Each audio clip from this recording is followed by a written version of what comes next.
The other big issue is the absolute murderous lie that America remains systemically racist. We know that at one time it was, but to continue acting like it is drives things like reparations, race-based preferences, diversity, equity, and inclusion, but more than that, it's getting people killed.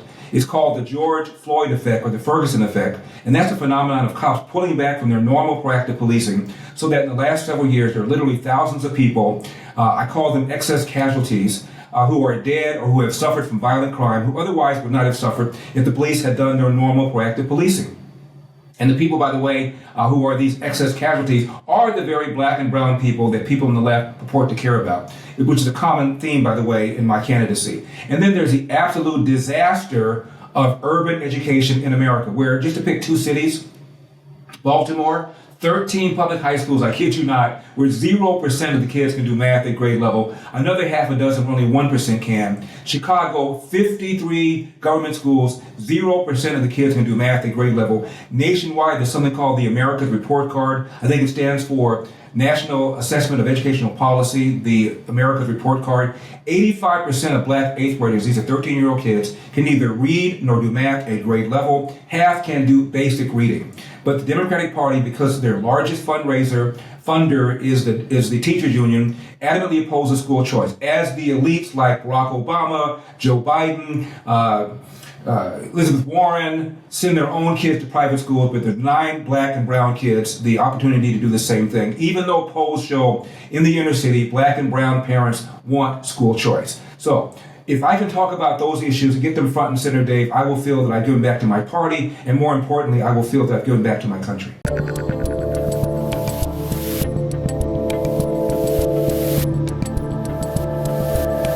I'm Dave Rubin, and joining me today is the host of The Larry Elder Show, former gubernatorial candidate for the once great state of California, and now candidate for President of the United States on the Republican side. Going for that nomination, we'll see.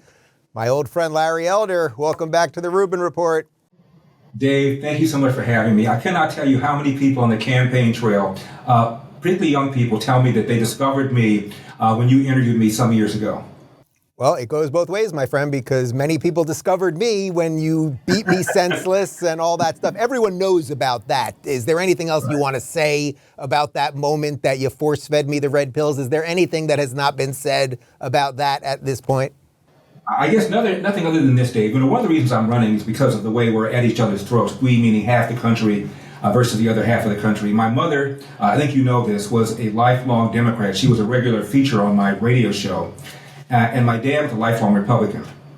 And oh, to be a fly on the wall when my mom and my dad were arguing about politics. But nobody ever called anybody a fascist. Nobody called anybody a Nazi. Nobody said you only care about the rich, you don't care about the poor. They argued civilly. I have no idea why we gotten to the point now where we can't do that. Yeah, and I come from a family with a very similar background in that regard. It was all over the place politically, argue it out, and dessert would be served, and everybody would put it down and do it again the next night. I want to start today, because people do know our history, obviously, and know that you're on the campaign trail right now. I want to start today with when the recall did not work out as you and I had hoped. You and Nina came over to my place, I think the next night or two nights after, Right. And you said to me as I cracked open a bottle of wine, Dave, I think I'm going to run for president of the United States. And I think I said, Larry, you crazy bastard. And here we are, you're doing it. Well, and the reason I'm doing it, Dave, is because I am a America First guy. I'm a Make America Great Again guy. I supported Donald Trump in 2016, campaigned for him and with him, and supported him again in 2020. That's not the issue. I'm bringing to the table some things I think the other side, for reasons that I cannot understand, are not talking about. Our side is not talking about. Number one, the epidemic of fatherlessness. It is the 10,000-pound elephant in the room that the left doesn't want to talk about because they caused it. Our side doesn't want to talk about it for fear, I think, that is perceived as denigrating single moms who are often heroically raising kids by themselves, or grandparents, or they're afraid of being called systemically racist, or in my case, as you well know, afraid of being called the black face of white supremacy. In 1965... Sorry, I didn't mention that up top. You are the black face of white supremacy, according to the LA Times. And I worked hard to earn that title. In 1965, Dave, 25% of black kids entered the world without a father in the home married to the mother. Now it is 70%. Today, 25% of white kids now enter the home without a father, enter the world without a father in the home married to the mother. And it's a consequence of the welfare state that Democrat Lyndon Johnson launched in the mid-60s. And since then, in my opinion, what we've done is to incentivize women to marry the government and incentivize men to abandon their financial and moral responsibility. And these numbers I'm about ready to cite were also cited by Barack Obama, so you know they must be true. A kid who's raised without a dad is 5 times more likely to be poor and commit crime, 9 times more likely to drop out of school, and 20 times more likely to end up in jail. I've got some ideas about what we can do about that, but no one's talking about it. The other big issue is the absolute murderous lie that America remains systemically racist. We know that at one time it was, but to continue acting like it is drives things like reparations, race-based preferences, diversity, equity, inclusion, but more than that, it's getting people killed. It's called the George Floyd effect or the Ferguson effect, and that's a phenomenon of cops pulling back from their normal proactive policing so that in the last several years, there are literally thousands of people, I call them excess casualties, who are dead or who have suffered from violent crime, who otherwise would not have suffered if the police had done their normal proactive policing. And the people, by the way, who are these excess casualties are the very black and brown people that people on the left purport to care about, which is a common theme, by the way, in my candidacy. And then there's the absolute disaster of urban education in America, where, just to pick 2 cities, Baltimore, 13 public high schools, I kid you not, where 0% of the kids can do math at grade level. Another half a dozen where only 1% can. Chicago, 53 government schools, 0% of the kids can do math at grade level. Nationwide, there's something called the America's Report Card. I think it stands for National Assessment of Educational Policy, the America's Report Card. 85% of black 8th graders, these are 13-year-old kids, can neither read nor do math at grade level. Half can do basic reading. But the Democratic Party, because their largest funder is the teachers union, adamantly opposes school choice, as the elites like Barack Obama, Joe Biden, Elizabeth Warren send their own kids to private schools, but there's 9 black and brown kids the opportunity to do the same thing, even though polls show in the inner city, black and brown parents want school choice. So if I can talk about those issues and get them front and center, Dave, I will feel that I've given back to my party, and more importantly, I will feel that I've given back to my country. Yeah, and it's obvious from knowing you on camera and off camera, like how deeply you care about these things. These are real to you, and the things that you've been living and talking about on the radio for 3 decades before doing it on the internet now and everything else. I want to jump back to one statistic you just mentioned, because when people hear this idea, I think you said, if I'm not mistaken, 1964, 25% of black children were born in a one-parent home, so the mother, and now it's 70%. Can you connect that actually to Democrat policies in a somewhat simple way so people can really understand that? Because I think that they hear the statistic, but they don't fully understand, how does that really have something to do with the welfare state? Right. So if we could connect that, I think it would be great. If you look at the amount of money that we spent on the so-called war on poverty from 1965 until now, it's around $22 trillion.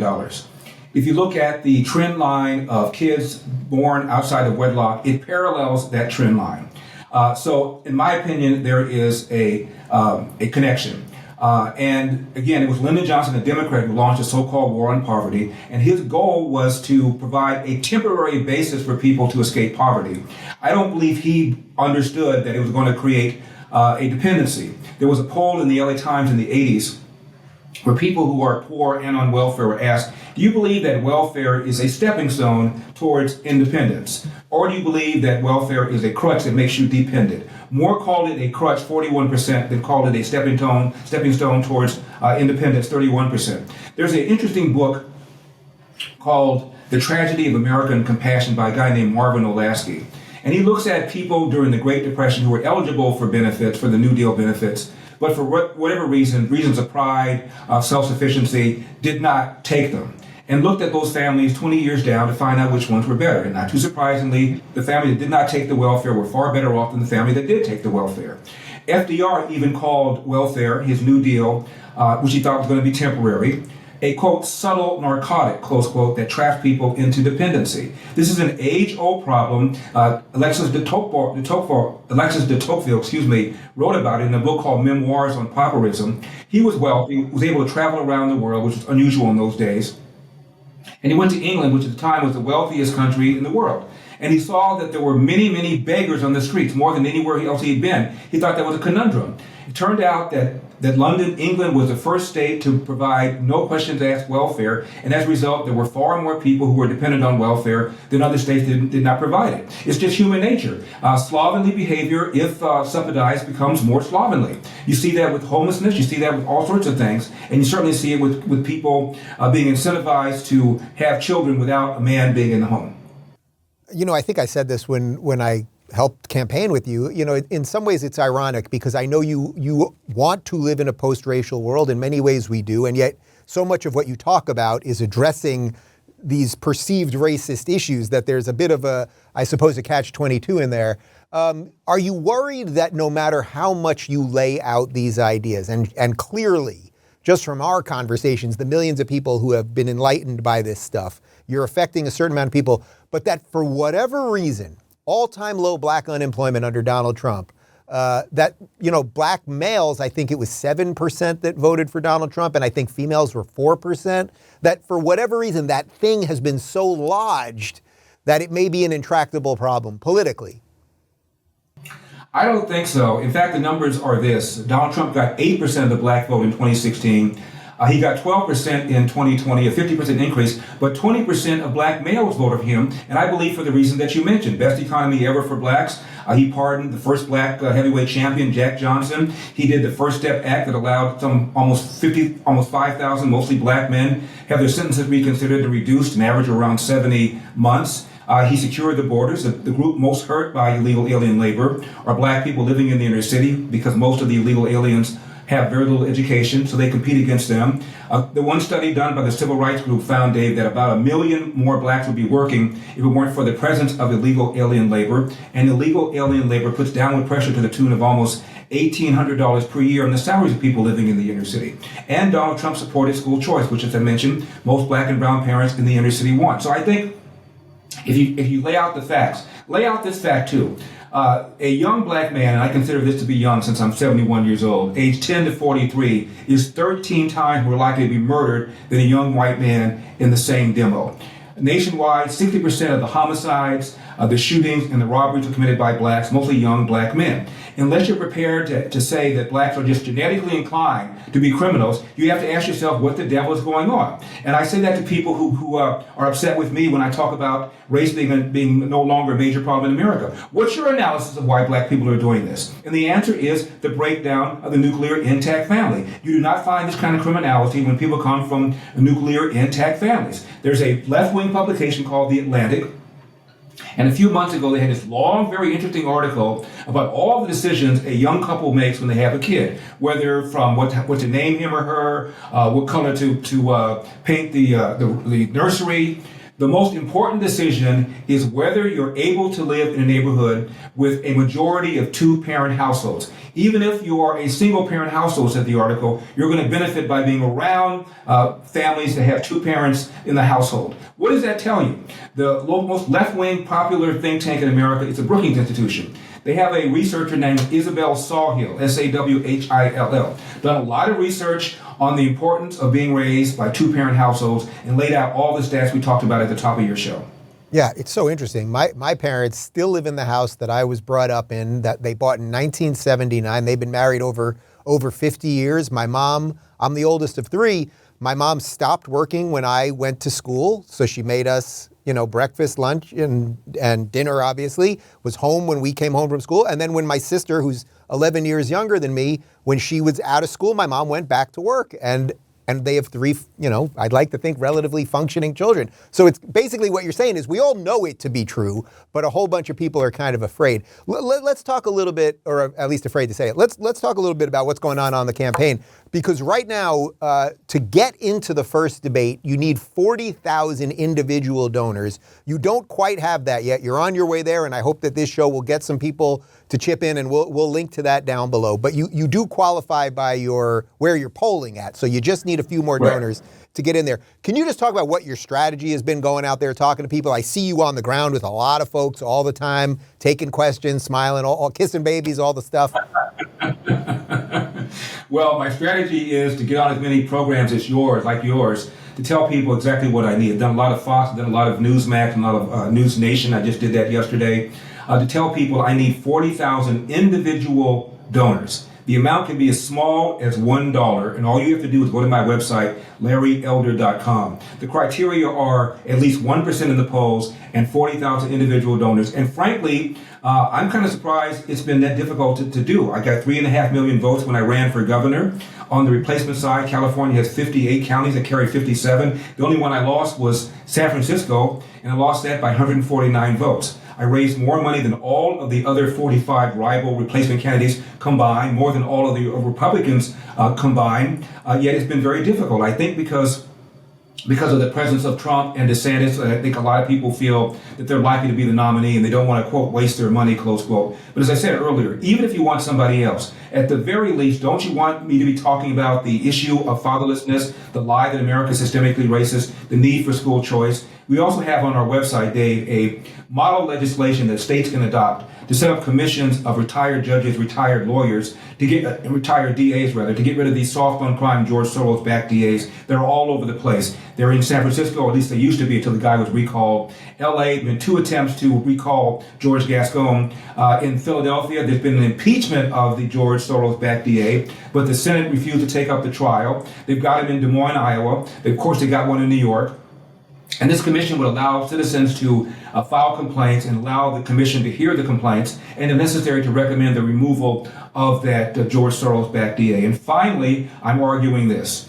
We've had this standoff that we have from time to time on whether or not to raise the debt ceiling. And of course, you and I both know the debt ceiling is going to be raised because nobody wants to be responsible for the consequences of what happens if America defaults on its debt. And from time to time, you have a standoff on whether or not the government ought to be shut down. And whenever it has been, which it has been in a few times in the last few years, the party that is perceived as blameworthy gets hurt in the polls. So I think going forward, it's not likely we're going to be shutting down the government either over funding. The only way to rein in spending, because much of it is on automatic pilot because of the so-called entitlements, is with an amendment to fix spending to a certain percentage of the GDP, with exceptions for war and for natural disaster. Otherwise, both parties are going to spend. Government grew under Ronald Reagan, it grew under George Herbert Walker Bush, it grew under George W. Bush, it grew under Donald Trump. And woe to any politician that runs promising to reform Social Security or reform Medicare or reform Medicaid. You will lose elections, which is why the can is always kicked down the road. The word unsustainable to describe the so-called entitlements was used by Bill Clinton and Barack Obama, yet nothing gets done because you'll be hammered, you'll be killed, you'll be massacred in the polls if you do. But if you are forced to do so by law, you can then come out from the room and say, the devil made me do it, please don't hurt me at the ballot box. So I know the stuff that's sort of your red meat and the stuff that you love talking about and that you've been, hitting hard for all these years. When you're out there, when you're in Iowa, New Hampshire, and some of these early states now, what's kind of the temperature of the people on the right, the Republicans, as they're getting visits from all of you guys now? The economy. People are concerned about inflation. They're concerned about gas prices. They're concerned about crime. And they're concerned about the borders. I think those are the primary issues that people are concerned about. And people feel pushed around. They feel that Donald Trump has been subjected to a two-tiered judicial system. They're angry over Donald Trump being indicted over the documents, but Joe Biden is still being investigated. I believe that O.J. Simpson will find the killer or killers of Ron and Nicole before the Hunter Biden investigation has been completed. And people are angry about anybody that dares suggest that if you raise questions about 2020, you are an election denier, even as Hillary, for the entirety of President Trump's term, referred to him as illegitimate, said the election was stolen, with far less evidence. I think people are concerned about that. But by and large, people are worried about dinner table issues, most notably the fact that their wages are not keeping up with inflation, the high gas prices, and overall the economy. I think about 2/3 of Americans, if not more, believe that we're on the wrong track. Yeah. What are people saying about the Democrats right now? Because I'd imagine everybody sort of isn't into Biden. But I'm guessing you're probably also hearing from some sort of moderate Democrats who are kind of thinking, oh, maybe this is the year to break away because they're so bananas right now. Well, you would hope so. I think a lot of people, Republicans I talk to, feel Democrats are just absolutely crazy. They feel that they're obsessed with things like climate change. They hear Joe Biden give a speech at Howard University and say the number one threat to the homeland is white supremacy. And they just wonder who these people are. You know, my mom, as I mentioned, was a lifelong Democrat, but I got her to vote for Republicans in latter years. She voted twice for George W. Bush, and she's one of those Democrats who believe I didn't leave the party left me, but she refused to change her party registration for, I think, emotional reasons. Let's jump back to Cali for a sec, because that is where you still live. You're still in Cali, still in Los Angeles, and I know you've got a good life there and everything else. I desperately tried to get you to flee with me. Do you think that Cali, LA specifically, but all these blue cities that we're watching sort of in the free fall, do you think there is a comeback for them, or do you think that they just have not hit rock bottom yet and there's just more to go? You know, I've written a book about my California race and what the one-party state has done to the state. As you know, we've got supermajorities of Democrats in the Assembly and in the Senate, so Republicans need not even show up for work. And they passed one job-killing bill after another, one freedom-sapping bill after another. It's called As Goes California, My Mission to Rescue the Golden State and Save the Nation. My goals are modest. And I liken it to a drug addict. At some point, you would think the voters would hit rock bottom and begin to rethink their assumptions and put different people in office. But it's not happening. You know, the recall part lost by a pretty substantial margin. A guy named Caruso ran against Karen Bass, the black female Democrat who was elected mayor of LA. He outspent her 10-1. Lifelong developer, had great ideas about what to do about the homeless, and he got crushed. And I thought maybe there might be a chance, given the crime in LA, given the homelessness in LA, given the fact that the average price of a home in California is 175% above the national average, the poor schools, I thought maybe, just maybe, there would be a chance that the voters would find somebody that they could get around. I saw the debates, very competent debater. He got crushed. So I really don't know. I don't think we're there yet. You know, I thought maybe when the crime went to the suburbs, maybe something would happen. A few years ago, a retired Motown mogul in his 80s, married to a woman in her 80s, lives in Beverly Hills, has armed security at his house, Dave. Guy broke in who never should have been on the streets and shot and killed the woman. Then, shortly after that, a UCLA graduate student working in a store in Hancock Park, the very Tony area of LA, where Maxine Waters has her $5 million mansion. It's not her district, but that's where she has her mansion. Well, it used to be her district, and now the district changed, and the rules are you can keep your house where you used to have it. So technically, she hasn't violated any law. But anyway, UCLA graduate student was working at a furniture store. A guy comes in, homeless guy, shouldn't have been on the streets, with a knife, kills her. And I would have thought that maybe, just maybe, when the crime comes to the burbs, something would happen with these elites that are sending all this money to people like Gavin Newsom. But it still hasn't happened. So at some point, according to my former next-door neighbor, Mrs. Plus, things don't always keep getting bad forever. So at some point, the lust factor has got to kick in, but I don't know when that's going to be.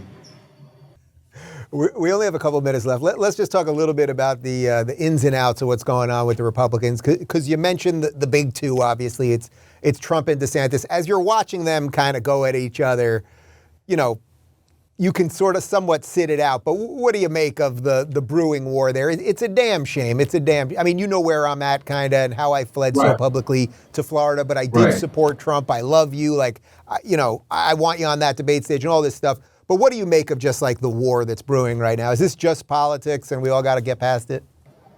Well, we should understand that the target is the Harris-Biden administration. Notice I said Harris-Biden because if Joe cannot fog up a mirror, it's going to be Kamala Harris. And after he gets across the finish line, he's going to hand over the baton to her. So that's what the target is. And during the recall campaign, you might recall, I never said a single negative thing about my Republican rivals. Unfortunately, they did not abide by the same tenet. Had they done so, and had they done what I always did when I was given a chance to take a shot at John Cox or Kevin Faulconer, that's a two-term mayor of San Diego that the establishment party wanted in California to win. By the way, I took San Diego County by 30 points, just saying. When I had a chance to take a shot at Caitlyn Jenner, I always said, They're not the issue. The issue is Gavin Newsom. Ask Gavin Newsom at what point does he feel a pregnancy has gone so far that it constitutes homicide. Ask Gavin Newsom why he hasn't put his own kids in public school. Ask Gavin Newsom why he was yucking it up at the French Laundry with the people that drafted the mandates, not wearing a mask, not engaging in social distancing.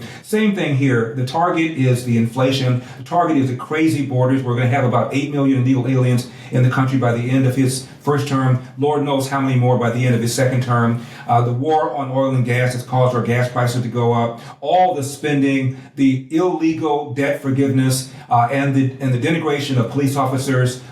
He's the target. And so any one of these candidates would be superior to the Harris-Biden administration. We have a really deep bench, and we ought to be proud of that, and I am. You know, hearing you talk about how you behaved and the way you did not attack the other guys on your side of the aisle during that campaign, it reminds me that 2 or 3 days before the recall, that what was his name? Reed Hastings from Netflix was pouring millions and millions of dollars, in essence calling you a white supremacist and, you know, you're Trump evil, blah, blah, blah. And then they sent Biden and Obama to Cali to campaign for Gavin, and they refused to even say your name. You remember that? Right. Oh, yeah. And Joe Biden said my name. Oh, he did. Said Larry Elder is the closest thing to a Donald Trump that I've ever seen. Oh, so it was Obama that wouldn't say your name, yeah. Yeah, it was Joe Biden. Larry Elder is the closest thing to a Trump clone that I've ever seen. Should I be flattered or should I be offended? Larry, remind people for a moment, Donald Trump came from his dad, worth obviously like hundreds of millions. Your dad was a janitor, if I'm not mistaken. Probably not worth hundreds of millions. My dad never knew his biological father, was kicked out of the house by his irresponsible mom when he was 13 years old. Athens, Georgia, Jim Crow South at the beginning of the Great Depression. He ended up, when I was growing up, cleaning toilets, 2 full-time jobs, cleaning toilets, cooked for a family on the weekend because he wanted my mom to be a stay-at-home mom, went to night school to get his GED, then went to night school to learn how to operate a small restaurant, started a small restaurant in his late 40s, ran it until his 80s. When my dad retired, he owned the restaurant, he owned a little bit of property next door, plus the home that's still in our family. Not too shabby for somebody who really faced brutal racism when he was growing up. That's why I have so little tolerance for the way Democrats are trying to tell black people that they remain oppressed. It is nonsense. The formula to escape poverty is pretty straightforward. Finish high school, don't have a kid until you get married first, get a job, keep that job, don't quit that job till you get another job, and avoid the criminal justice system. Do that, you will not be poor. And that is what Democrats ought to be telling young black people, instead of telling them people owe you something, people owe you reparations, which in my opinion is the extraction of money from people who were never slave owners to be given to people who were never slaves. The Democratic Party has pimped black people for decades. They need that nearly 90-95% monolithic black vote, without which they cannot win at the top. And so rather than get black people talking about bad schools and crime and jobs, they got them talking about social justice, excuse me, and equity, whatever the devil those things mean. Larry, you are a colleague, a mentor, and most importantly, a friend. I'm honored to have been on this journey with you, and let's get you to those 40,000. So the link is right down below, and I wish you luck, my friend. We've got a country to save. Thanks, Dave, as always. I appreciate it. God bless. If you're looking for more honest and thoughtful conversations about politics instead of mindless drivel, check out our politics playlist. And if you want to watch full interviews on a variety of topics, watch our full episode playlist, all right over here. And to get notified of all future videos, be sure to subscribe and click the notification bell.